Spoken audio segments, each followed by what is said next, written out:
विशाल अपने घर में एक किताब बड़े ध्यान से पढ़ रहा था। शब्द को तोड़ तोड़ कर बोलते हुए उसकी बोली बेहद प्यारी लग रही थी। उसकी बोली की तरह उसकी शक्ल भी बेहद प्यारी थी। उसने अपनी माँ से पूछा, माँ, ये लव क्या होता है? विशाल के छोटे से मुंह से यह सवाल उसकी माँ को प्यारा तो लगा ही पर अजीब भी लगा। उसकी माँ ने उसके हाथ से किताब लिया और देखने लगी कि उस किताब में ऐसा क्या लिखा है जिसके कारण विशाल ने उससे ये सवाल पूछा।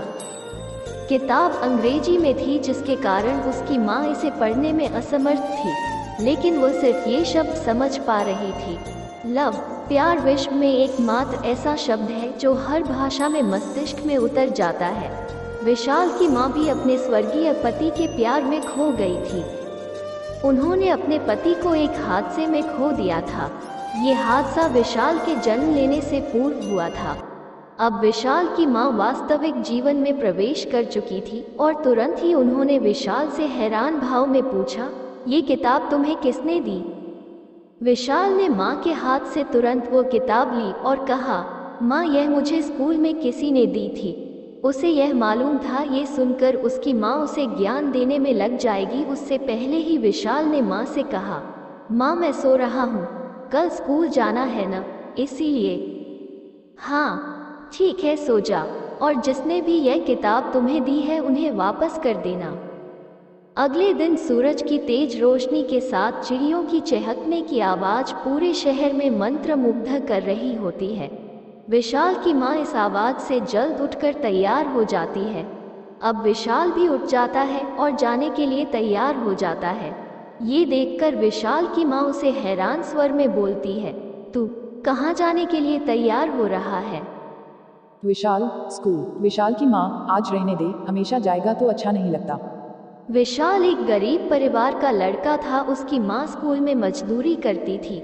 वो इतना नहीं कमा पाती थी कि विशाल को स्कूल भेज सके। विशाल अपनी माँ के साथ मात्र एक लड़की से मिलने के खातिर जाता था। वो स्कूल में 7वीं कक्षा में पढ़ती थी। उसकी मासूमियत, उसकी खूबसूरती सूर्य की तेज रोशनी को भी हरा देती थी। आवाज़ भी ऐसी थी मानो कोयल से ट्रेनिंग लेकर धरती पर आई हो। वो एक अप्सरा का रूप ही थी।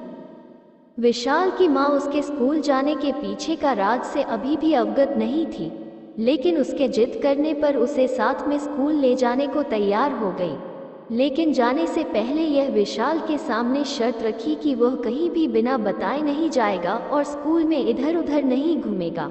विशाल ये सब तय मान गया और माँ के साथ स्कूल चल दिया। स्कूल पहुंचते ही विशाल को स्कूल के भीतर से जन गण मन सुनाई दिया। इससे विशाल को यह मालूम होता कि आप सुबह की प्रार्थना का अंतिम चरण चल रहा है। इसके तुरंत बाद ही सब स्कूल के विद्यार्थियों का जमावड़ा अपनी क्लास की ओर मुड़ेगा। विशाल उस खूबसूरत लड़की प्रिया को देखने की इच्छा लिए उस स्थान पर खटा दो गया जहां से सभी स्टूडेंट्स क्लास की ओर मुड़ते थे, लेकिन उसकी छोटी आयु और छोटे कद ने उसे धोखा दे दिया। उसे प्रिया नहीं दिखी, जिससे वो इस बात पर चिंतित हो गया कि प्रिया आई है या नहीं। सुबह न दिखने के कारण विशाल ने यह मान लिया कि उस दिन प्रिया नहीं आई। बचपन की उम्र ऐसी होती है, ये हर बात को बेहद जल्द स्वीकार कर लेती है। लेकिन विशाल ने अपनी सोच को मान्यता देने से पहले एक आस लिए अपनी माँ से परमिशन लिया कि क्या वो प्लेग्राउंड में जा सकता है। हाँ, वो एक कोने में बैठ जाएगा। माँ के हामी भरने के बाद विशाल ग्राउंड में चला गया। समय अब लंच ब्रेक का था। लंच ब्रेक में प्रिया हर दिन उसी जगह पर आती है जहां आज विशाल पहले से ही बैठा था। विशाल भी प्रिया को सबसे पहले यही मुलाकात हुई थी, जो कि पिछले दिन की ही बात थी। प्रिया ने ही उसे अपनी किताब पढ़ने को दी थी और थोड़ा बहुत पढ़ना भी सिखाया। प्रिया ने विशाल को देखते ही पूछा, अरे तू इधर? विशाल ने नज़र नीचे झुकाए हुए कहा, मैं आपकी किताब लौटाने आया था, आपको भी पढ़ना होगा न? ये सुनते ही प्रिया मुस्कुराने लग गई और बताया कि यह किताब उसके 5वीं क्लास की है, लेकिन अब वो 7th में है। प्रिया ने विशाल की तरफ देखते हुए हैरान स्वर में ये भी पूछा कि आखिर विशाल ने स्कूल के कपड़े क्यों नहीं पहने जो उसने एक दिन पहले पहने थे। विशाल ने बताया उसे वो कपड़े किसी ने दान किए थे। ये सुनकर प्रिया के चेहरे की हवाइयाँ मानो उड़ सी गई। प्रिया ने विशाल से पूछा, तो तुम स्कूल नहीं जाते? विशाल ने इस सवाल का जवाब मात्र एक शब्द में दिया। इस बार यह जवाब उसने होठों को खींचते हुए एक प्यारी सी मुस्कान में न कहा। प्रिया को उस पर तरस आने लगा था, परंतु विशाल को अपनी माँ की एक बात याद थी कि कभी भी किसी व्यक्ति को खुद पर तरस न खाने दो, क्योंकि तरस एक ऐसा भाव है जो व्यक्ति को असहाय एवं कमजोर महसूस कराता है। विशाल की माँ ने उसे हमेशा मजबूत बनने की सीख दी है। विशाल ने प्रिया के भाव को बदलते देख अपने पतली शर्मीली आवाज में पूछा, क्या आप मुझे ये किताब पढ़ना सिखाएंगी?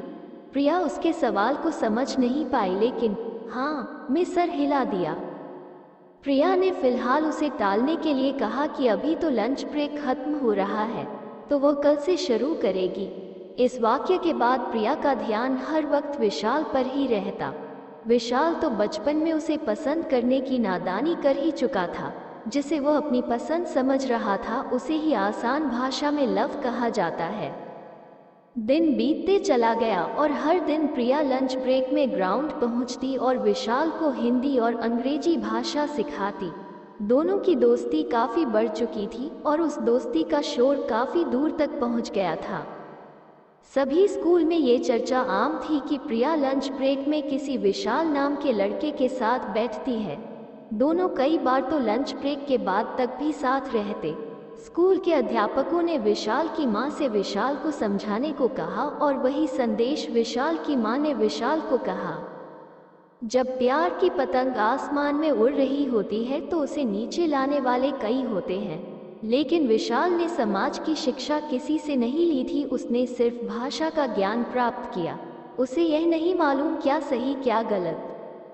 लेकिन उसकी माँ ने जब ये कहा कि तुम प्रिया को भूल, इसी में प्रिया और तुम्हारी भलाई है, उसने ये तो नहीं सोचा उसके लिए क्या भला है, लेकिन अपनी माँ को समझते हुए उसने आखिर में अपनी भाषा से जो उसने जाना उसको हमेशा के लिए उसी भाषा में अलविदा कह दिया। प्रिया, यह मेरा पहला और शायद आखिरी पत्र है। मैं यह नहीं जानता कि मैं तुमसे अब मिल पाऊंगा या नहीं और तुम्हारे मुस्कुराहट से भरपूर चेहरे को फिर से अपनी इन आंखों से देख पाऊंगा या नहीं, लेकिन शायद खुदा की यही ख्वाहिश रही होगी कि मैं अब तुमसे दूर चला जाऊं। जैसे एक अध्यापक अपनी पूर्ण शिक्षा लेकर अपने अध्यापक से दूर अपने जीवन में आगे निकल जाता है, लेकिन मैं अपने भगवान से हमेशा इस बात का शुक्रिया करूंगा कि उन्होंने मुझे दुनिया की सबसे अच्छी टीचर दिया। आपका तहे दिल से शुक्रिया। माफ़ करना अगर मेरी लेखन में आपको गलती दिखे, अभी सीख ही रहा हूँ। विशाल ने ये लेटर लिखा पर प्रिया तक पहुँचाने की हिम्मत नहीं हो पाई, क्योंकि यह लेटर पहुँचता प्रिया के पास तो वह भी समझ जाती कि विशाल उससे प्रेम करने लगा है, परंतु वह ये कहने में हिचक रहा था। ऊंच नीच का भाव उसमें जन्म ले चुका था। वह खुद को नीच मानने लगा था। वह प्रिया को खुश नहीं रख पाएगा ऐसा वह मान चुका था। प्यार अक्सर इस दुविधा में लाकर खड़ा कर ही देता है, जब ऊंच नीच के भाव, धन की आवश्यकता का भेद स्वन्य पर हावी होने लगता है। ऐसी ही लव स्टोरी इन हिंदी पढ़ने के लिए आप हमारे साइट लिखित हिंदी कहानी 123 लिखकर विजिट कर सकते हैं। और कहानी कैसे लगा हमें कमेंट करके जरूर बताएं। धन्यवाद।